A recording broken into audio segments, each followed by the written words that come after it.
Sa pagpapatuloy ng ating kwento ay sa loob ng portal kung saan pumasok si Chen Xing at si Lily ay sumambulat dito ang mga malalaking bundok at sa buong paligid nito ay sobrang init dulot ng mga ilog ng lava, kaya napapatanong na lang sila na kung saan na raw ba sila napunta, ang lugar raw ba na ito ay parte pa rin ba ng kanilang mundo. Sinabi din ni Chen Xing kay Lily na hindi raw talaga niya inaasahan na agad mag-trigger kanina ang portal kahit nagsisimula pa lang sila sa kanilang laban. Kung magpapatuloy ang ganito ay marami pang mga beast tamer ang mahulog sa ganitong lugar. Tanong naman ni Lily sa kanya na marahil daw ba na aksidente lang sila na napunta dito. Ngunit pakiramdam niya ay tinatawag siya sa kaharian na ito. Ano raw ba kaya ang lihim na nakatago dito, bakit siya tinawag? Pero napatigil sa pagsalita si Lily na masyadong nagulat dahil sa ilalim ng lava ay bigla na lang lumitaw ang isang kaluluwa.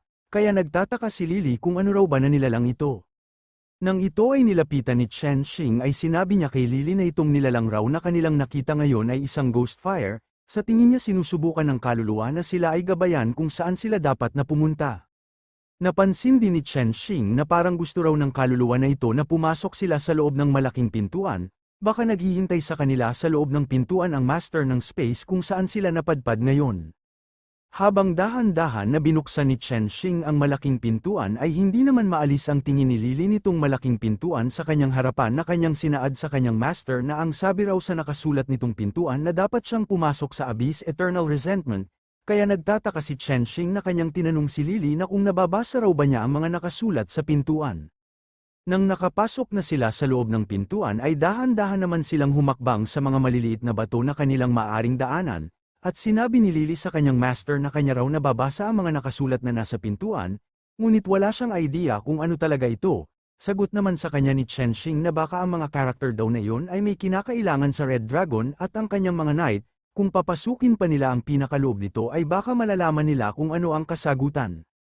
Sa hindi inaasahan dahil napatigil si Chen Xing at si Lily sa kanilang paghakbang na masyadong nagulat dahil sumambulat sa kanilang harapan ang mga maraming dragon na inaabangan ang kanilang paghakbang, at ang halos lahat sa kanila ay nanlilisik ang mga mata na nakatingin sa kanilang dalawa.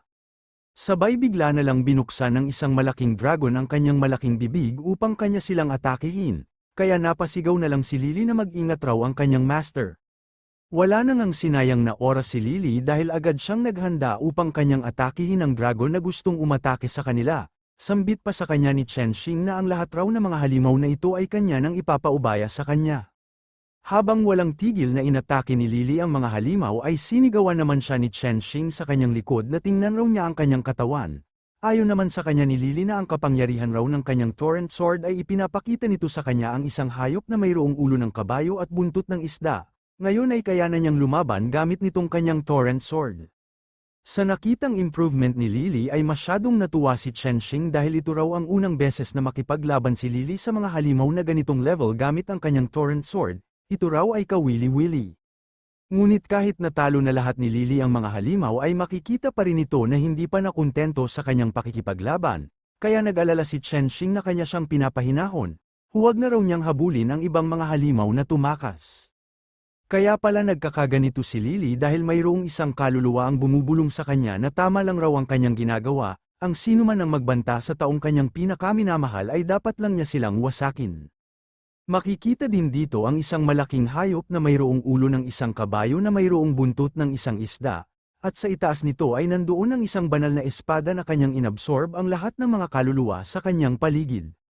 Nang tuluyan na niyang naabsorb ang mga kaluluwa sa paligid ay nagpapasalamat siya sa kapangyarihan nitong banal na espada dahil matagumpay na raw na nag-awaken ang kanyang battle instinct dito sa lihim na kaharian, sa ganito raw na paraan ay mas lalo pa siyang lumakas. Ngunit mas lalo siyang nakaramdam ng inis sa mga ingay ng mga kaluluwa na kanyang mga naririnig, marahil raw ba ang may kagagawa nitong ingay ng mga kaluluwa ay ang kapangyarihan ng isa pang banal na espada. At napapatanong na lang siya na kung nakapasok raw ba dito sa lihim na kaharian ang isa pang tagapagmana ng banal na espada, hindi pa raw natapos ang kanyang paghiganti, hindi raw siya dapat na sumuko sa kapangyarihan ng banal na espada. Ang mga tao raw na nagdulot ng sakit sa kanilang lahat ay dapat na magbayad ng malaking halaga kapalit ang kanilang mga buhay. Sa kabilang banda, dito ay makikita ang isang lalaki na masyadong natakot nang kanyang nakita ang isa pa niyang kasamang tao na walang awa na pinatay ng isang nilalang, Ngunit napasigaw siya ng malakas maging ang kanyang alagang Crystal Beast dahil wala silang awa na inatake ng nilalang na nasa kanilang harapan.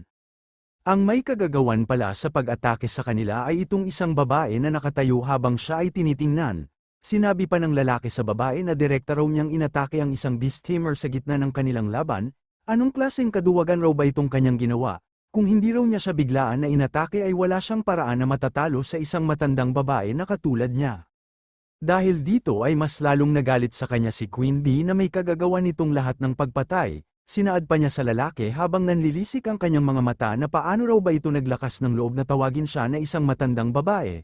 Pero makikita naman itong kaluluwa sa gilid ni Queen Bee na kanyang binubulong kay Queen Bee na isa raw siyang hindi kagandahan na babae na patapon. At napahawak na lang si Queen Bee sa kanyang ulo dahil sa boses na kanyang naririnig dahil sinaad nito sa kanya na kahit mayroon raw magbigay sa kanya ng isang basurang babae katulad niya ay hindi niya tatanggapin dahil isa siyang basura na hindi kagandahan. Dahil sa matinding inis na nararamdaman ni Queen Bee ay agad niyang pinatay ang lalaki na kanyang inatake. Seryoso pa na sinabi ni Queen Bee sa boses na kanyang naririnig na paano raw ba siya naging matanda, wala pa naman siyang 30 taong gulang. Tugon naman sa kanya ng boses na kanyang naririnig na bakit ang lahat raw niyang mga naging kadate ay nagiging multo pagkatapos ng isang araw. Ayon naman sa kanya ni Queen Bee na ang dahilan raw bakit niya sila pinatay ay ni isa sa kanilang lahat ay ayaw sa kanya. Samantala makikita naman itong si Chen Xing na hingal habang kanyang hinahabol si Lily. Si Lily raw ay masyadong mabilis tumakbo, at napakainit raw ng lugar na kanyang napuntahan, parang mababaliw na raw siya dito. Ngunit nabigla si Chen Xing dahil bigla na lang nagsalita sa kanyang likod itong si Queen Bee. Kaya nasabi na lang nitong ating bida na parang ang boses raw na kanyang naririnig ay ang boses ni Queen Bee na kanilang nakalaban. Nang paglingon ni Chen Xing ay seryoso na nagtanong sa kanya si Queen Bee na bilang lalaki raw ay mayroon siyang katanungan. Kinakailangan na sagutin niya siya ng maayos. Sa isip-isip naman itong ating bida na hindi raw maganda ang kanyang sitwasyon ngayon dahil si Lily ay hindi niya alam kung saan pumunta. Samantalang si Purple Snake ay hindi pa kayang lumaban. Habang naghahanda si Chen Xing ay nagulat siya sa kanyang nakita na kanyang tinanong si Queen Bee na kung ano raw ba ang kanyang itatanong sa kanya. At napapatanong na lang itong ating bida sa kanyang sarili na kung ano raw bang nangyari sa kilos nitong si Queen Bee, bakit ito nagkaganito. At bigla na lang lumuhad si Queen Bee sa harapan ng ating bida na kanyang sinaad kay Chen Xing na siya raw bilang babae ay kanyang itatanong na wala raw bang lalaki na magkagusto sa kanya. Dagdag pa niya na noon raw ay halos 30 taon gulang na siya at hindi pa nagkaroon ng kadate kahit minsan, at sa wakas nakakita siya ng isang desenteng lalaki. Ngunit siya ay tinanggihan dahil lang sa isang misyon, at ngayon mayroong isang tao na nagsasabi sa kanya na wala raw ni isang lalaki ang magkakagusto sa kanya. Ngunit hindi pa natapos magpaliwanag si Queen Bee ay nagulat siya dahil bigla na lang lumapit sa kanya ang ating bida, nakangiti pang sinaad sa kanya ng ating bida na kung sino raw bang tao ang may lakas na loob na pagsalitaan ng ganoon ang isang kaakit-akit na babae. Tanong naman ni Queen Bee sa kanya na kung totoo raw ba ang kanyang mga sinabi. Pero iniisip lang nitong ating bida na kinakailangan raw muna niyang sabayan ang nararamdaman nitong si Queen Bee hanggang sa makabalik dito si Lily. Makikita na nga itong dalawa na naghawak kamay na para bang totoo na silang magkasintahan. Sinaad pa ng ating bida kay Queen Bee na tawagin na lang raw niya siya na Chen Xing. Sabi naman sa kanya ni Queen Bee na maganda raw ang kanyang panglasa sa mga babae.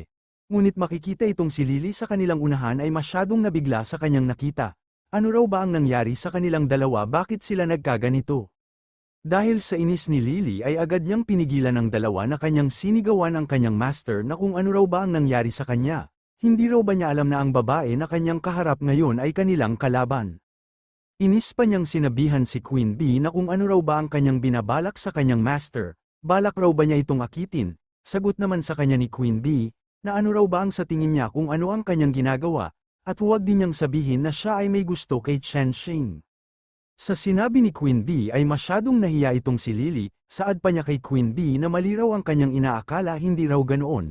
Pero walang kaalam-alam itong si Lily na halos hindi na makahinga itong si Chen Xing dahil ang kanyang mukha ay sinubsob ni Lily sa kanyang malaking pakwan.